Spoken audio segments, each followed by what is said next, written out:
right. Good evening, everyone. We're so glad that you can join us for this episode of Small Business Storytime. We're here tonight with K and Lee Meisel. Entrepreneurship requires some out-of-the-box thinking, even in the best of times. And with a global pandemic on, that ability to pivot and reinvent just becomes that much more crucial. And so Kay and Lee have really experienced that firsthand, and they're here to tell us about the story behind their business and then also give us some insights into the challenges of being an entrepreneur in today's environment. This program is part of our Read Across Lawrence programming series. So I just wanted to let you know there are some more events coming up next week. We've got some book discussions coming up. On Tuesday evening, there is a Bring Your Own Book Club discussion with LPL staff and Spencer Museum of Art folks. And then Rachel Louise Snyder will be, she's the author of No Visible Bruises, and she'll be here in partnership with the Willow Domestic Violence Center to talk about domestic violence awareness. That'll be Wednesday, October 21st at 7 p.m. So with that, I'm going to turn it over to Kay and Lee and take it away. Hi. Thanks for having us. I'm Kay. I'm Lee. And we own Leeway Franks and Leeway Butcher. So we have a little PowerPoint that we were going to put up that gives a little bit of background about how Leeway came to be. And then at the end, talk a little bit about our pandemic pivot, as it's been called. And then if you guys have any questions, we'd love to hear them. So thanks for joining us. I'm going to share our screen. Okay. All right. So Leeway Franks is our restaurant that we opened in 2015. It doesn't want to move forward. That's great. Can you guys see my screen? There we go. Okay. Thanks for bearing with us. So we are here to provide you with high quality comfort foods, and we source our ingredients from local farmers, dairies, and bakeries. And Franks stands for Frankfurters. Sausages are our primary or mainstay menu ingredient. Lee has a ton of experience making sausage, and you want to say anything about sausage? Yeah, I grew up in a small town in North Dakota. My family is originally from Sioux County, North Dakota, which is on the Standing Rock Sioux Indian Reservation in south central North Dakota. And growing up on a farm, my family raised cattle, but we raised all different types of animals: hogs, sheep, chickens, turkeys, everything. And it was kind of a subsistence sort of lifestyle. So that involved butchering our own animals and processing the animals for things like sausage, and even like things like canning meat and things like that. So I grew up with that sort of background. Going into my teenage years, I got a job on Main Street, Mandan, North Dakota, working at a place called the Butcher Block, and it's still there. And during deer season, there's a lot of hunters up there, and so I kind of got my start in the professional meat cutting field, working during deer season. And we did a couple thousand head of deer, but hogs, beef, bison, a little bit of everything. And then there's a retail component to that as well. So that's kind of where I cut my teeth and got the majority of my experience as far as the butchering side of things. So yeah, when we I always kind of being in the restaurant business, Even as a teenager, I worked in fast food and different capacities, cutting meat.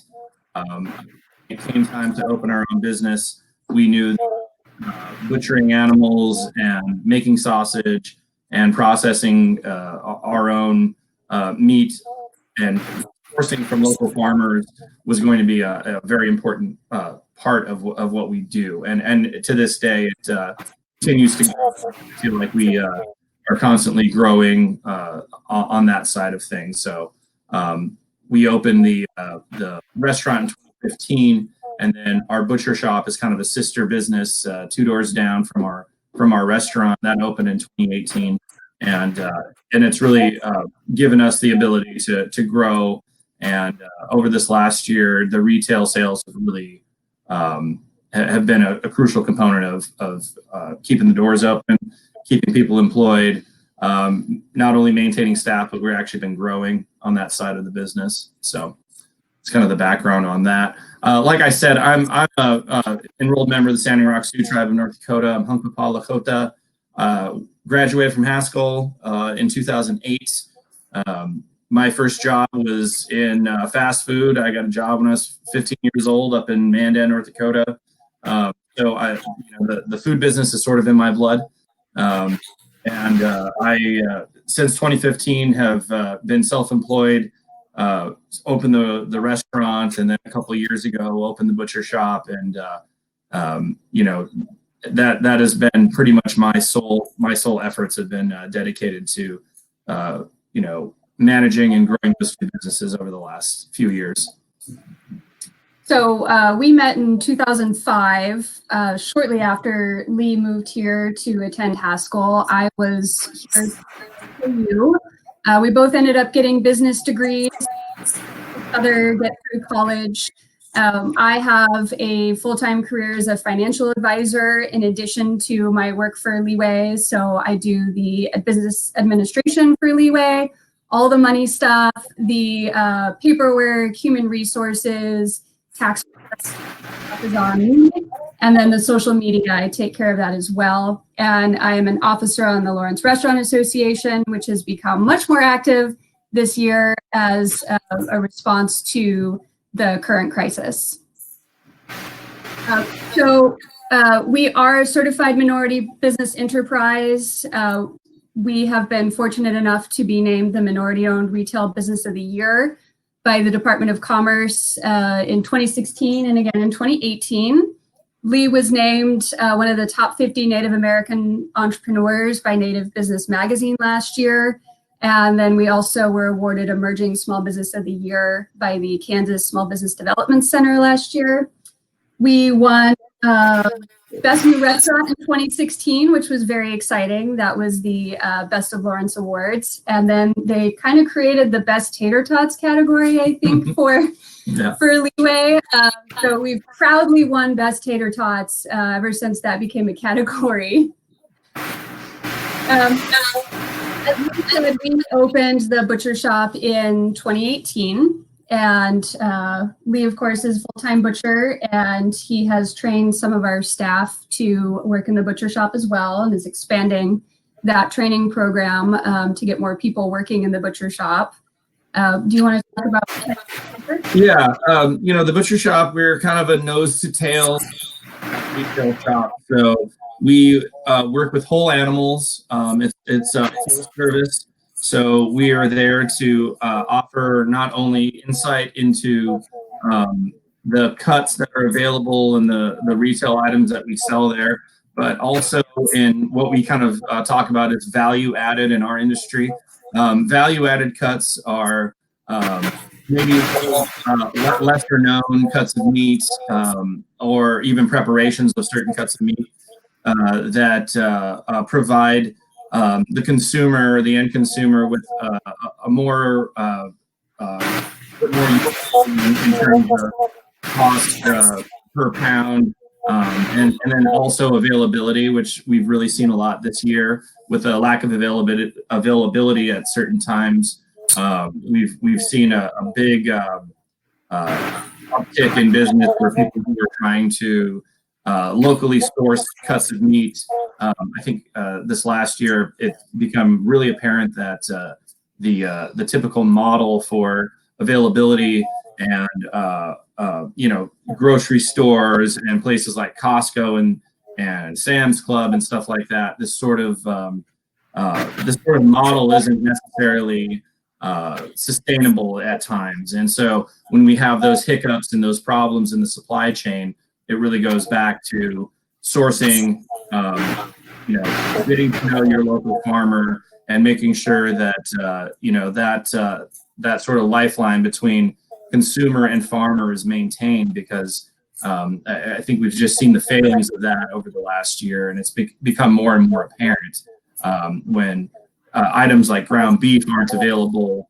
Certain cuts of meat just become completely unavailable to the end consumer. Well, there's something wrong there, and it's not because of a lack of the meat itself, but sometimes in the supply chain, what we saw last year, that is in the processing side.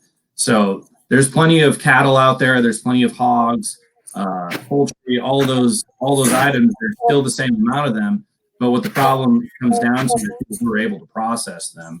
So the abattoir side, the slaughter and butcher side of things is becoming harder and harder to come by. So that's something that since this last winter, we've been trying to focus a little bit more on that production side of things and keeping things available and keeping things are tough right now for businesses. Things are especially tough for farmers right now. So we're really trying to make sure that we're keeping those channels open and available to the end consumer. And really, since day one, that's kind of one of the main things that we've been trying to do is get people closer and closer to the source of their food. And I'd say now more than ever, people are really more focused and more concerned about that aspect of the business. Do a little shout out to some of the farmers that we work with. We have some really wonderful livestock producers and farmers and dairies in the area. We're extremely fortunate here in Eastern Kansas to have these producers who are not only raising high quality, well cared for healthy animals, but incorporating sustainable agriculture principles like pasture rotation and cover crops and those sorts of things into their practices. So we are so fortunate. We also have a couple of really great bakeries here in town, M&M Bakery and Double O, which does gluten-free for us. We have some wonderful produce sources like Crumbs Heirlooms and Mellow Field. So we're extremely fortunate. Something that we were focused on from the beginning was not only just bringing in ingredients from local farms and working with our area farmers and the best possible ingredients, but of course creating jobs that are sustainable and stable for our staff, paying them living wages, not having late nights.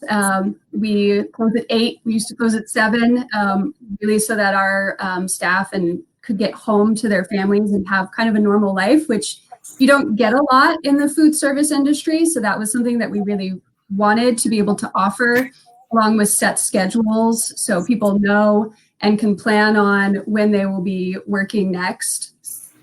We also are committed to working with local service providers, from bookkeeping to web design and web hosting, to really anyone that we incorporate into our business and rely on. We want to keep those dollars here in Lawrence. And of course, working with our local schools and charitable organizations like Just Food and the Humane Society and Big Brothers Big Sisters, all these really wonderful support programs we have here that we want to be able to help them continue to serve the community.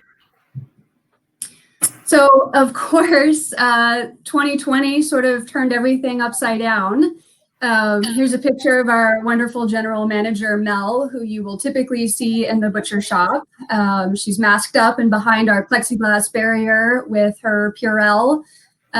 but we rolled out an online ordering system shortly after the shutdown to make it easier for people to put their orders in and see what their options are. We worked with a local web design team called Wildman Web to create that, and they've been wonderful to work with. Offering local delivery, which is something that we said we would never do. We didn't want to be in the delivery game, but because we were able to work with Wildman and create an e-commerce platform that integrates with our point of sale system, we were able to implement delivery on our own without using a third-party service like Eat Street or Uber Eats, which of course is better for our bottom line and for our staff. And it's actually allowed us to create some more jobs as a result. We offer curbside pickup as well for those who want to be able to come and pick up their food. We do require masks indoors, like when you're ordering and moving around the restaurant. We did limit our occupancy. So when the shutdown first started, or even before that, we knew that COVID was imminent and it was coming to be in the area. You know, we removed all the self-serve items from the dining room. And we started removing tables to put more space between people. We only have a handful of tables in now. We did shut down the dining room completely for quite a while. We put in outdoor seating, so we've got benches out front, and then we've also got picnic tables out back, and that's something that we will continue to build out over time. We did put up plexiglass barriers at the counters to keep both our guests and our crew safe while interacting. We did put in some pretty serious sanitization and safety protocols, which is on Lee and the team, double disinfecting surfaces between use and regularly throughout the day. And of course, hand washing and using gloves, which is something that we were already doing, but just staying on top of those things. Yeah, if you ever eat at our restaurant, it's a very small, originally 20-seat, very small restaurant, and we serve, classic Midwestern comfort food items that are just made in-house. Everything is made from scratch. But the fact that the food isn't necessarily what I would consider, fancy food or high-end sort of dining cuisine, when you walk in there, you will notice that the place is very, very clean.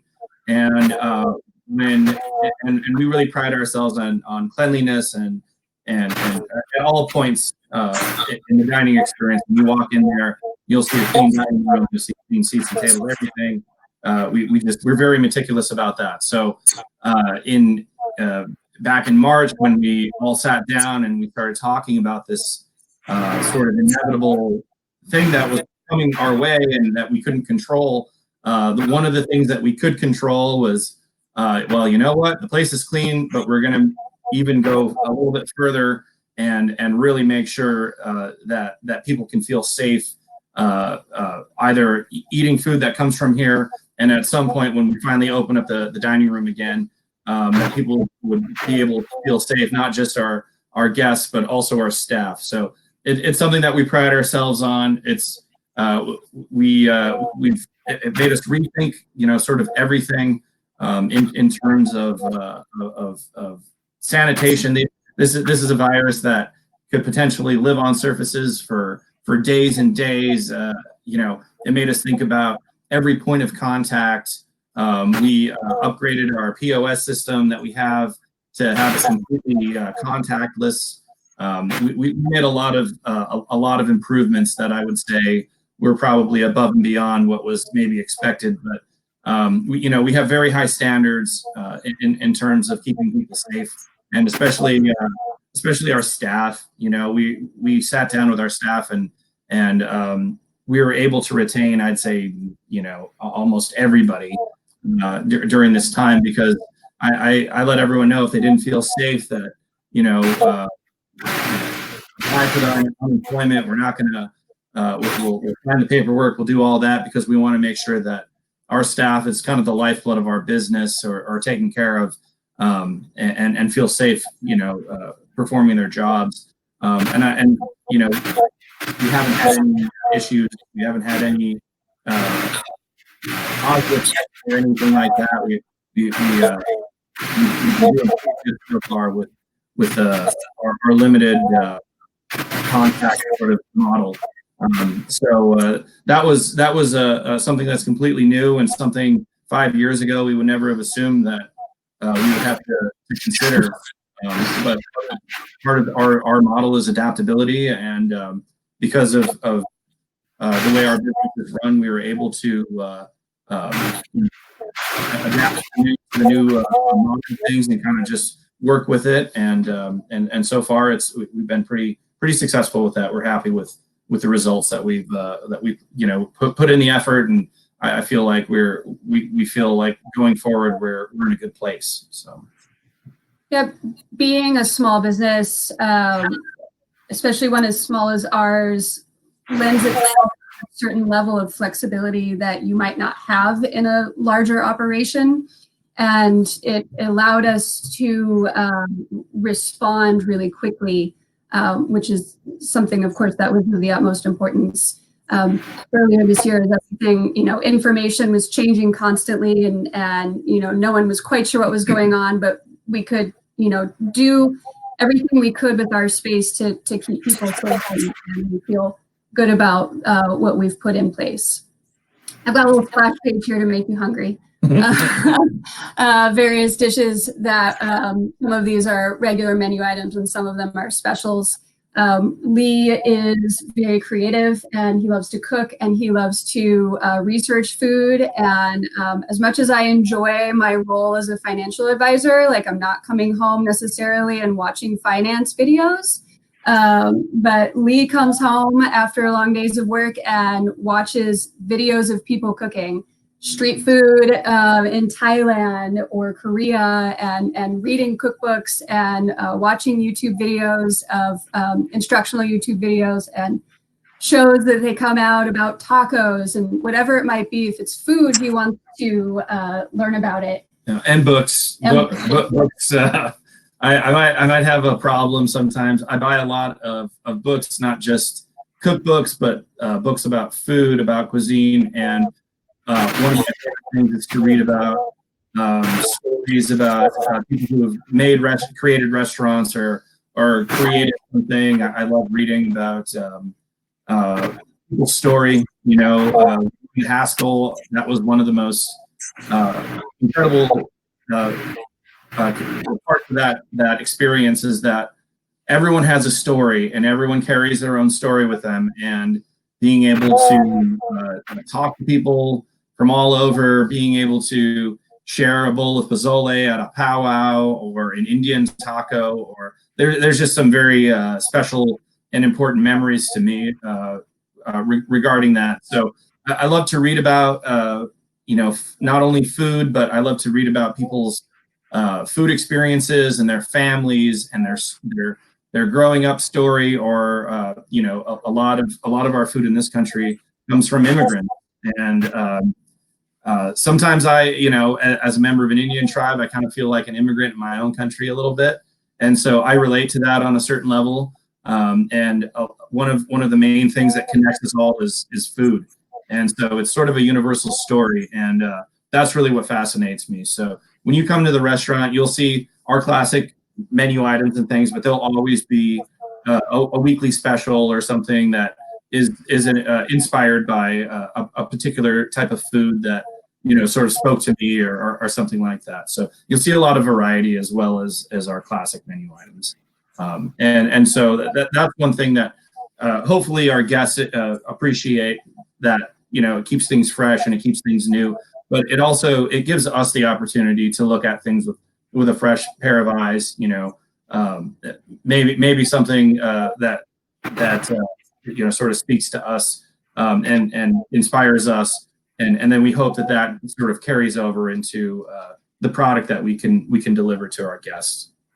If you haven't been to Leeway before, we are at 9th and Iowa, over by the Merc and the bowling alley, along the same side of the Hillcrest Shopping Center as the bowling alley. Munchers is over there as well.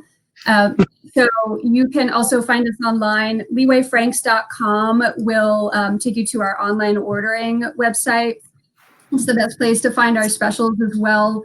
Our menu is on there, and you can place orders for delivery. We do contactless delivery, curbside pickup, and see what we've got going on as far as specials. Please feel free to contact us at any time. And then the butcher shop is next door to the restaurant. So you'll see the sign for Leeway Franks, and then you'll see the sign for the butcher shop as well. We're also on social media, Facebook, Twitter, Instagram, at Leeway Franks and at Leeway Butcher. All right. So I think that maybe it's time for Q&A if anyone has questions. Yeah, if you have questions, just type them into the little box there in the lower corner of your screen.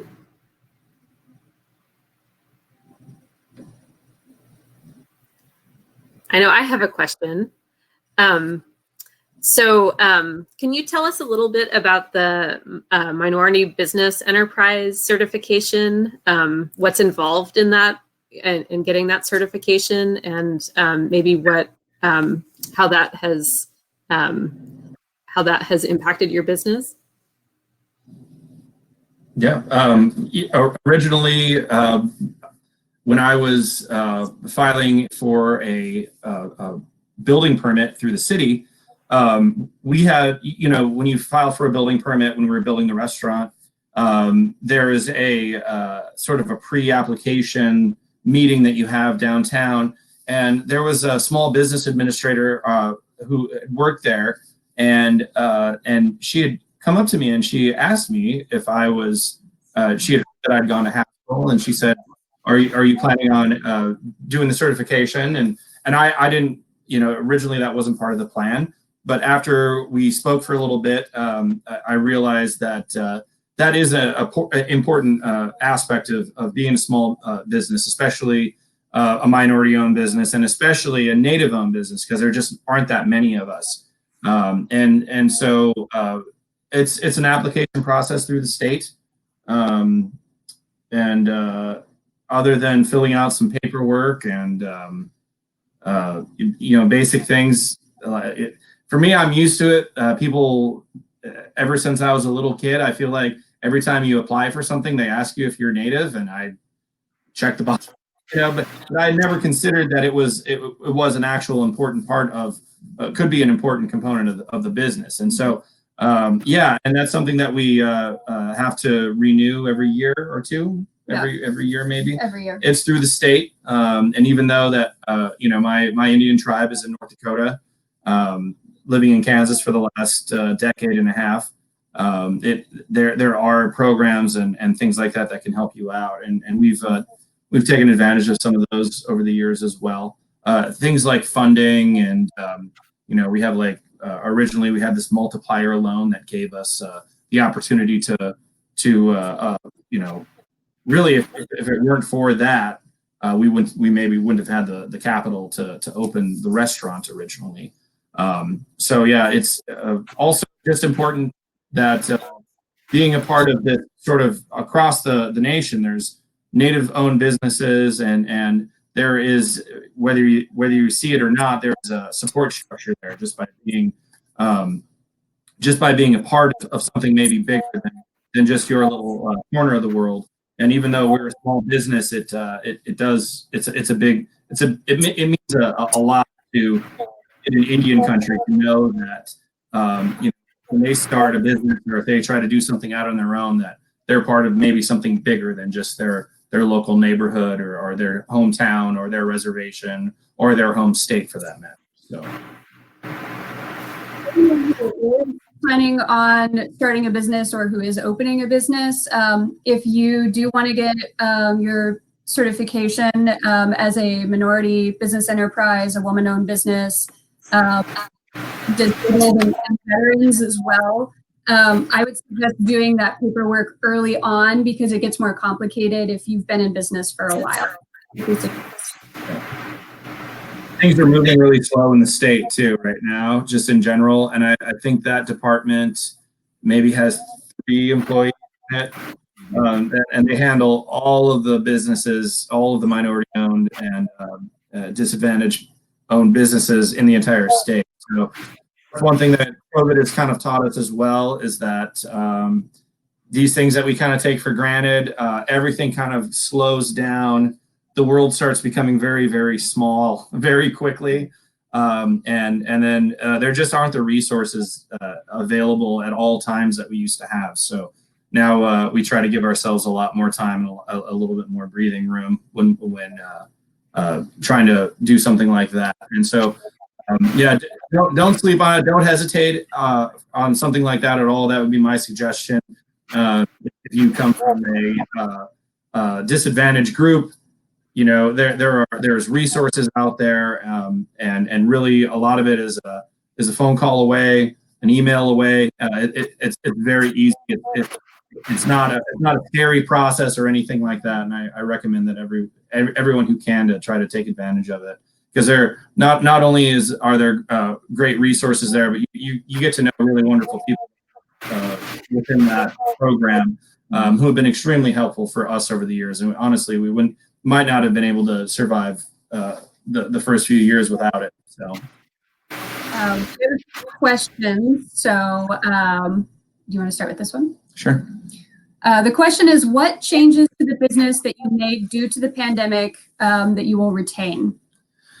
Well, the big one was launching online ordering. If I'd have known that it was going to be that model, I probably would have done it a lot earlier, possibly. Online ordering, I always assumed was going to be difficult or expensive, maybe, or and while it took a lot of effort, it did require some capital. It's really been just a huge difference. I mean, it has been a huge difference maker, I would say. We've also expanded into that we were never going to do, mostly because the third-party delivery models, we just made sense for what we were trying to do. Also, not having control over who was handling the food was a big issue for us in the beginning, and now we're doing our own delivery, and we don't have to pay a third-party delivery service. Businesses, your Grubhub and Street,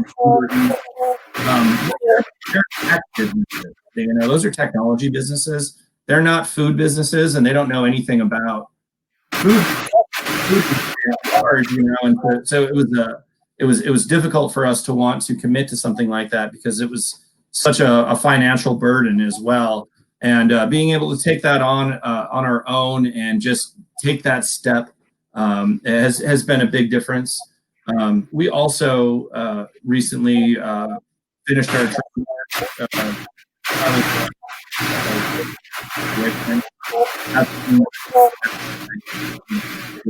intellectual property and have it protected at large was another important step during this last year, and that took a couple years. Yeah, it takes a long time. It takes a long time. Yeah. Yeah. Is there anything else that you would?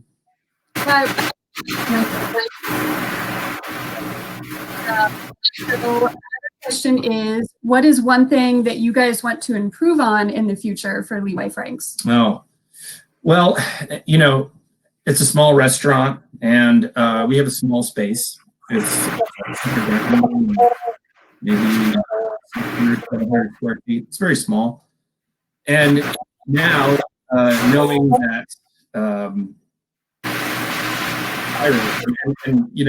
it sounds like something like this, if it happened once, it could happen again. I would love to reevaluate our dining room situation.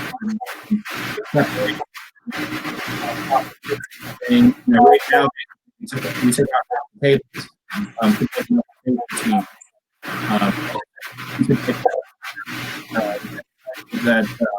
Talk about with partition high. We just talked about completely shutting down and investing the time and energy into just completely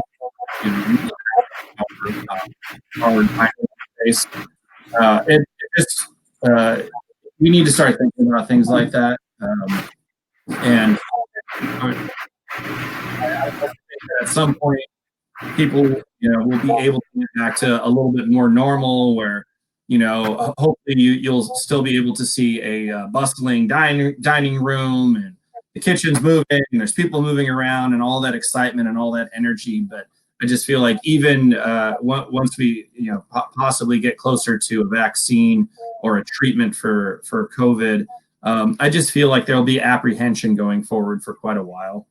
And I just feel like, especially with the sanitation, mask wearing, and things like that, we'll have to be here for quite a while, and to just get ourselves kind of used to that idea that we need to do more in terms of hospitality, not just making people feel comfortable, but making people feel safe. So. Selecting which farm to source your meats from. I want to know who the farmer is. It's a big one. I want to know their. I want to make sure that they care about the humane aspect of raising livestock, not just their process for raising animals, but also the humane aspect of the slaughter.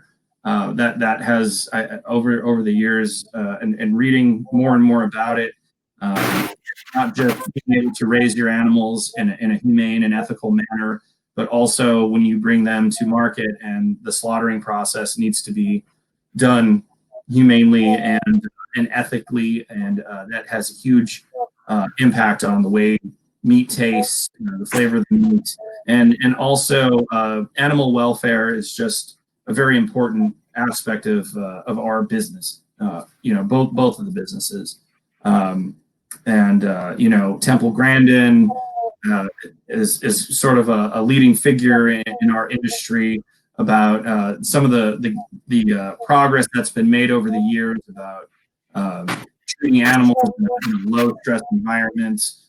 To a certain extent, I feel like first generation farmer who raises a specific heritage breed of cattle or hog or whatever it happens to be. I feel like I want to hear people's story, and I want to hear why they are in the business and why they're doing it. And for the most part, we're in business with people and do business with people who truly care about their animals, and that aspect of animal husbandry, and caring for the animal. I feel like it goes a long way in the final product. And we want to really, and that's why it's very important for us. We're almost a zero waste business, which is really rare in the food business. We utilize components, and every single part of the animal is used, and we want to do. We want to respect the animal. We want to respect the farmer, the land, and everything like that. And that sort of resourcefulness is, I think, is kind of an intrinsic, component of Native culture, and that's something that we truly, try to honor.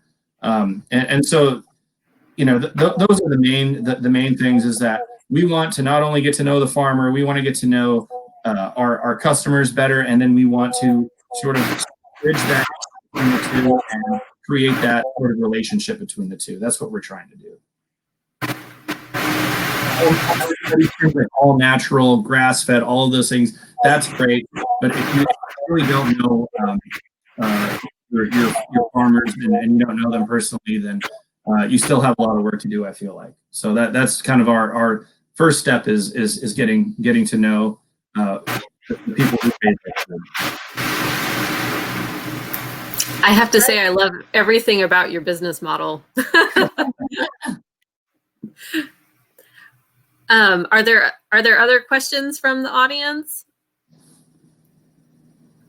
I didn't see any more in the questions box.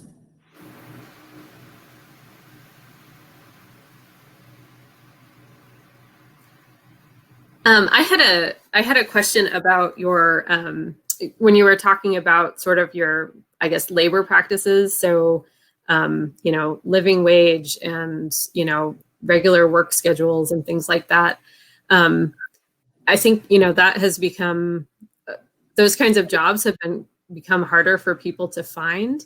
As a business owner, I guess, what are you seeing being, the benefits to you as a business owner of creating those kinds of jobs for people?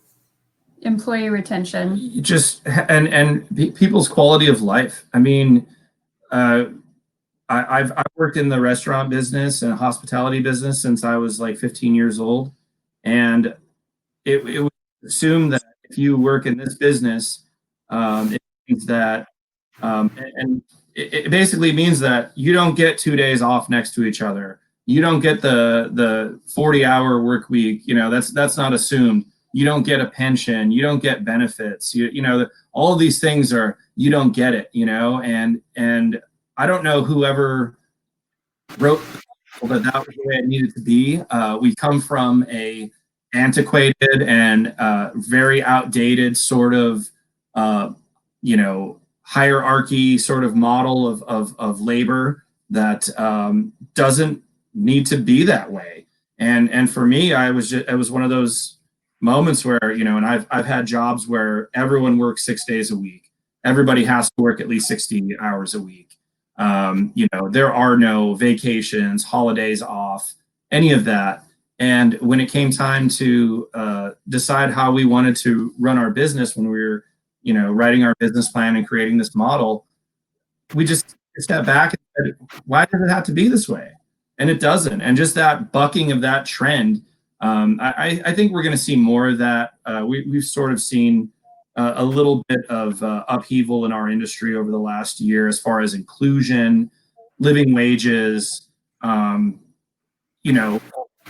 people with dignity. The amount of hours that we put in and as hard as we work, there's no reason why people can't be treated better. And treating people like family. I mean, our staff, we're small, so our staff really does become like family to us. And I want happy people, because when you walk into one of our businesses and you're greeted by one of our staff members, they're happy to be there.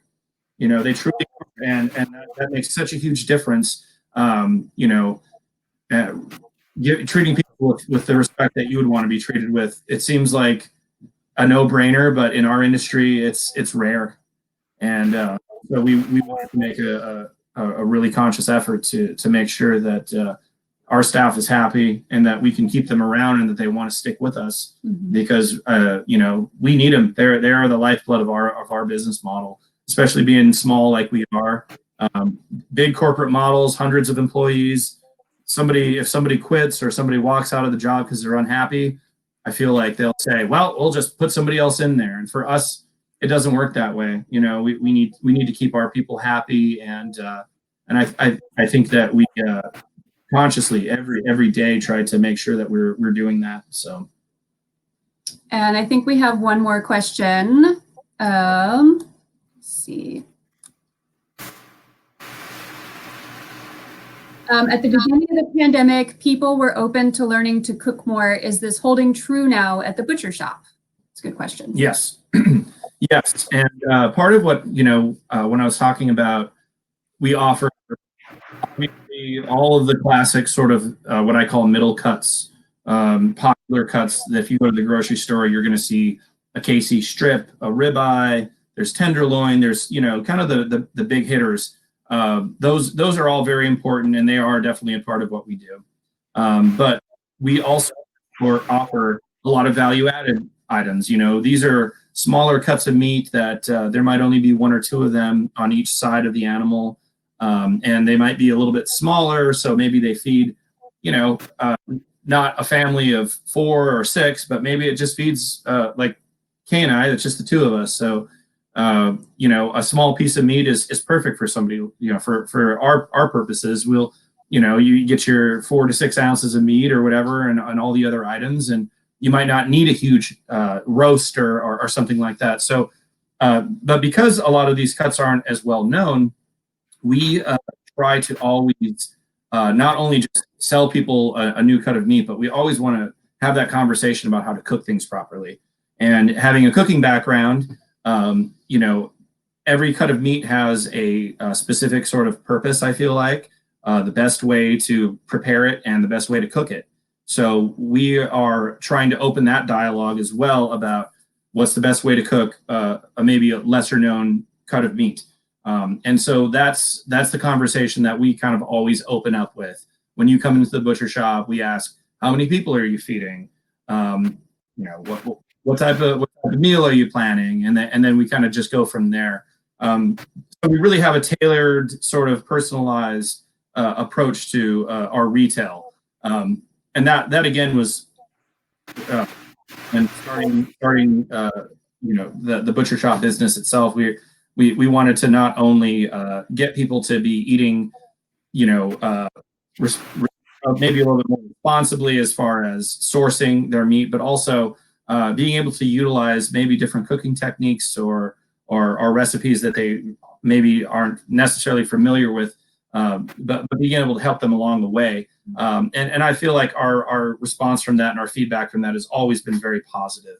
You know, when you come into the butcher shop, it's not like going to a grocery store and you see the shrink wrap piece of meat and you have no idea who to talk to. There's nobody there. It's just I feel like that is a very sort of like sterile sort of shopping experience. And for us, you're greeted by a person. We're full service. We're there to help not only in getting you the right cut of meat, but also in how to cook it. And that has been a big part of, during this pandemic especially, people have been very responsive to that. We put together meat bundles for people, and in that sense, we're also sort of helping people with their menu planning. And I think that's going to be even more popular going forward, because when people start seeing, you know, in our generation, I'm in my late 30s, so we have never seen things like meat shortages or gas lines or things, you know, like people maybe like my father's generation, like that he lived during the 70s when people were lining up for gas and things like that. And so I think it's kind of a wake up call to us millennials that you know, we need to start taking this into our own hands at times and planning for things and definitely teaching people how to cook certain items that you know, you can't have exactly what you want that's available, and then maybe something else is available. Well, how do we adapt? How do we move forward? So offering that sort of level of flexibility has been really crucial for us. So we both love cooking. Obviously, he does. I'm not a professional cook by any means. There's a cat wandering around.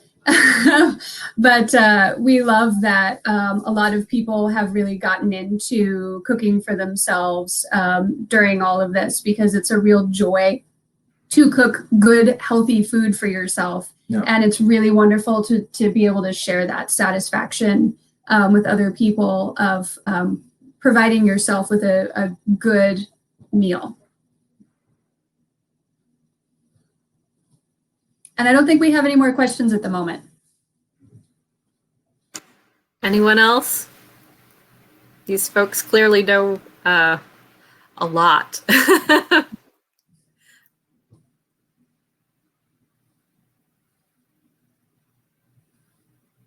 Do you have a cut of meat that's your very favorite that you would recommend? Every time someone asks me that, I end up naming like 5 or 6. I just like so many of them. You know, probably for beef, I think one of my favorites, and it's become a little bit more popular, is the Denver steak. A lot of people are starting to see it more now, but it comes from the serratus muscle up underneath the shoulder. It's an underblade cut. There's only about 3 of them on each side, and it is a fantastic cut of meat. It is marbled and beautiful. It's just tender, and there's just not that many of them on each side. That one is a favorite. I also, on the hind quarter, there's a cut that comes from the it's part of the gastrocnemius muscle, and it is extremely tender, but it comes from the hind quarter, and it's called a Merlot steak. Also incredibly tender, great for like a steak salad or like a warm frisee salad or something like that. It's just, Absolutely excellent. For pork, I love the topa, the first. So right where the pork chops end at the loin, right up into the shoulder, there's about 3 cuts of meat that are, just perfectly marbled. And if you pound those out and pan fry them and serve them with a little bit of like basted garlic butter, they're so good. Yeah. So pork. Yeah. Anyway. Yeah. There's a lot of them. I really like the shoulder cuts. I feel like the shoulder muscles get a little bit more work, and so they get a little bit more intense. They're also a little bit fattier, so you got to cook them, sort of different. You got to treat them a little bit more different. But I feel like some of those little tougher cuts, cooked properly, they'll end up being just as tender as anything else, and they have so much more flavor. So I like those little cuts that get a little bit more work, and they're just more intensely flavored. Yeah. What about? I love a roast chicken, and that's probably the economical side of me, because you can, a single roast chicken can feed you for. So I love a good roast chicken. We just roasted one last night. Yeah. From Sweet Love Farms. Sweet Love Farms, Oskaloosa, Kansas. Yeah. They're amazing, delicious birds. So good, yeah. And they do like regenerative farming. So, and he raises lambs. Phil up there, he's amazing, and he puts his kids to work, which I love. He's got like 4 or 5 kids, and they're out there picking eggs. We get eggs from them, and you can really see that. When people say things taste like chicken, I'm like, you've never had good chicken before. Because then you said good chicken tastes like chicken, but most people who are like, it tastes like chicken, it's like, no, you haven't had the good stuff. You got to talk to my friend Phil. He's he raises some really great birds. And a good rabbit farm. They're not producing right now because of some illness, ongoing health issues, but I really love rabbit. And we have a really wonderful couple that we work with from South Central Kansas who they've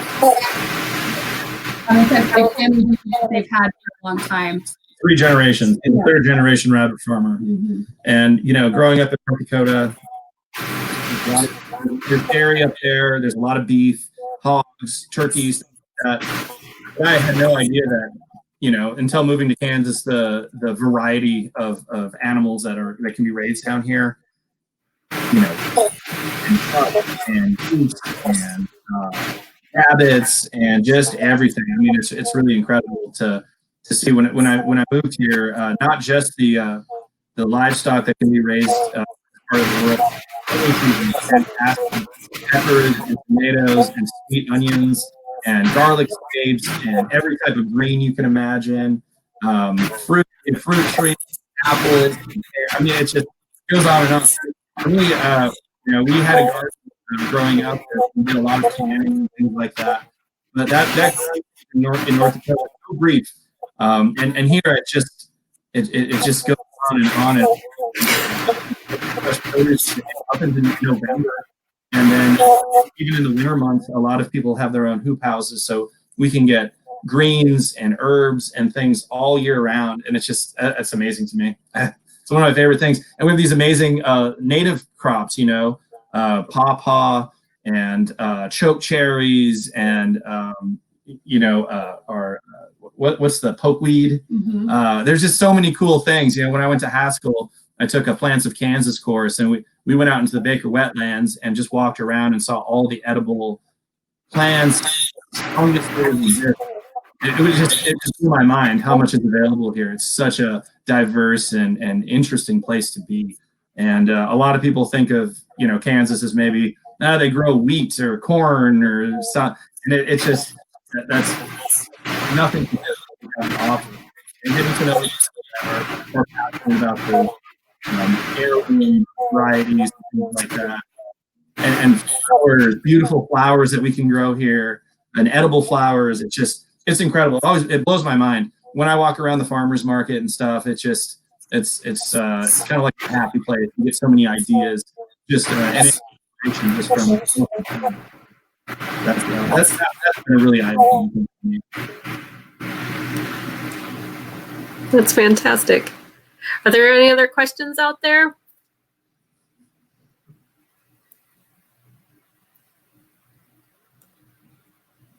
Looks like you answered them all. Awesome. Well, I want to thank you both so much for being with us this evening and sharing your expertise and your enthusiasm. I know I've learned a lot, and I really appreciate you being here with us. Thank you for having us. Thank you so much. It's always wonderful to be able to talk to anyone who's interested in what we're doing. And, you know, we're up there at 9th and Iowa. If people have questions, they can give us a call. They can stop in. You know, we're there to help. We're not, you know, there's no question too small, or in any way. If we don't have something or we don't have the answers to something, we're more than happy to try to put you in the right direction to try to get you what you're looking for. You know, we can't always accommodate everything, but you know, we have resources at our disposal. So feel free to come in, stop in, say hi, or give us a call, and you know, we're here to help. So we want to feed you. We want to help you feed you. Yes. That's fantastic. Thank you both, and enjoy the rest of your evening. And I plan on stopping by your shop soon. So wonderful. Well, Great. thank you so Thanks, much. Melissa. Thanks. Thanks, everybody. Thank you. Bye.